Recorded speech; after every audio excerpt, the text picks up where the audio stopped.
Sinner responds to Alcaraz with a thrashing in Paris. Jannik Sinner keeps adding victories on indoor hard courts. This time, in his debut at the 2025 ATP Rolex Paris Masters, where, after Carlos Alcaraz's elimination, he is the clear favorite to take the title, a result that would return him to the number 1 spot in the ATP rankings. For now, he has started off on the right foot after easily defeating Zizou Berg 6-4, 6-2 in 1 hour and 29 minutes. He will face Fran Cerundolo in the round of 16. What had Sinner said about regaining the world number 1? Before Alcaraz's exit, Jannik Sinner had spoken about the chance of returning to world number 1 before the end of the year. For me, the number 1 is already impossible. It's not something I'm thinking about right now. It will be a goal for next year, but this year it's no longer in my hands. Looking at how the year has gone, we've achieved great things. Now I just want to finish the year in the best way possible. December will be a very important month for me because I think I can make big changes and do a lot of work. Preparing for the next season will be vital. I'm already happy with what I've achieved this year. We'll see how I can finish it, added the Italian, who arrived in Paris after winning the ATP tournament in Vienna. What's left for Sinner and Alcaraz before the end of the season?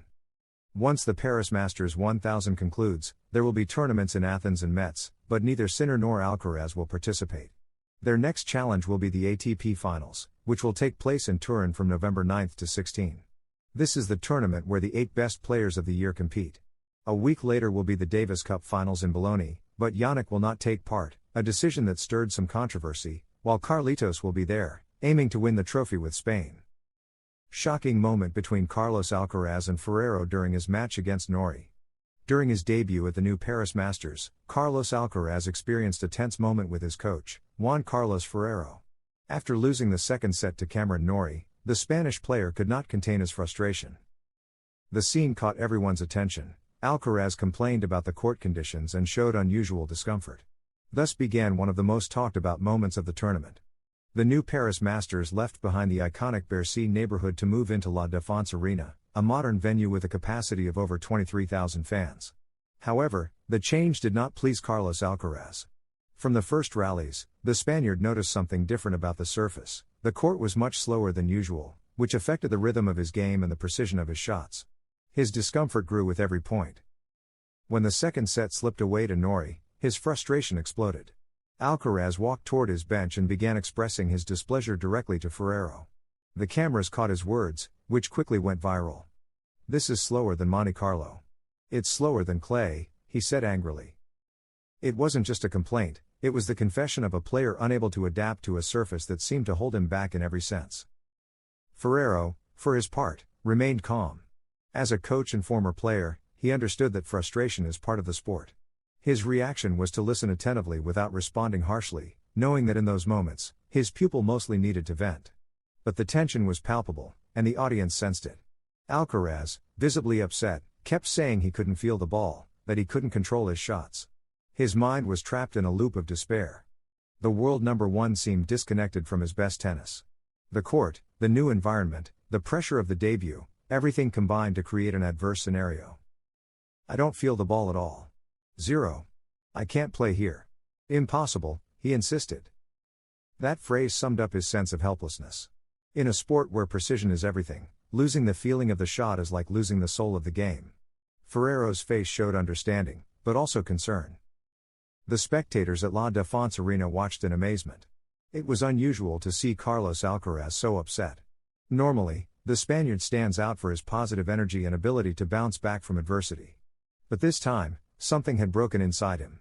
His body language showed irritation and despair. The atmosphere in the stadium grew tense, almost uncomfortable. Many wondered if he would be able to recover or if the match would completely slip away. However, despite the difficult moment, these situations reveal the humanity behind the champion. At just 21 years old, Alcaraz faces immense pressure in every tournament. Being world number 1 doesn't mean being invulnerable. This episode, rather than a sign of weakness, showed the competitive fire that drives him. His standards are so high that he cannot tolerate feeling disconnected from his game, and that, too, is part of the path to greatness. After that emotional outburst, Ferrero tried to steer the situation from his chair. He didn't make abrupt gestures or respond to the tension, he simply encouraged his pupil calmly and with few words. Experience had taught him that, in moments like these, it's best to let the storm pass. Alcaraz needed to release his frustration to refocus. Little by little, his expression began to change, and he seemed to be regaining mental control of the match. Tennis is as psychological as it is physical, and what happened at La Défense Arena was a clear example. The change of venue, the different echo, the ball bounce, everything altered the player's sensations. When a professional says "I can't feel the ball," it's not trivial. It means he has lost the connection between his mind, his arm, and the point of contact. That disconnection is what drives any pro to desperation. As the match continued, Alcaraz began making small adjustments. He modified his return position, hit with more patience, and aimed for longer rallies. Ferrero, from the bench, watched with the serenity of someone who has been through these moments many times. Though the tension never fully disappeared, it turned into competitive energy. The young Spaniard began fighting for every point with renewed focus, trying to leave behind the frustration of the second set. The cameras kept capturing every gesture between player and coach. The bond between them, based on trust and respect, was clear. Ferrero didn't need to raise his voice to guide his pupil, glances and subtle gestures were enough. Alcaraz, realizing this, seemed to reconnect with his coach and with his own game. That emotional connection was key for his mental recovery during the rest of the match. The crowd, which had sensed the tension earlier, began to cheer every point the Spaniard won. His reaction and fight inspired admiration. What began as a scene of frustration ended as a demonstration of character. Alcaraz, even in his most difficult moments, showed why he's considered one of the most promising talents in world tennis. The ability to turn anger into determination is what separates great champions. In the end, beyond the result, what remained was the lesson: in tennis, as in life, there are days when everything seems to go wrong. What matters is not giving in to that feeling. Alcaraz and Ferrero showed that even a tense moment can become a chance to grow. The scene, so widely discussed, reflects the intensity of the sport and the human bond behind every point, every glance, and every word shared on court. The curse of Carlos Alcaraz in the Paris Masters 1000 continues. The Spaniard couldn't overcome Cameron Norrie in his debut and was knocked out in the first round after a 6-4, 3-6, 4-6 loss. The current world number one spoke to the media afterward and admitted that he froze up on court and would learn from the defeat. "I've trained here for many days. I felt incredible these days, hitting the ball, moving on the court, doing everything very cleanly. But today I felt like I couldn't do more than I did." Credit to Cam, Norrie, of course, because he didn't let me feel comfortable and was able to come back and win the match, said Carlitos. The Spanish player also admitted that he froze up on court, and that the loss to the Briton would serve as a lesson. "I like the court's feel during practice. Today I didn't feel as good, I froze. Now we'll go home to prepare for the finals. I won't watch this match again, I'll forget it. There are matches you learn from, but I won't take much away from this one."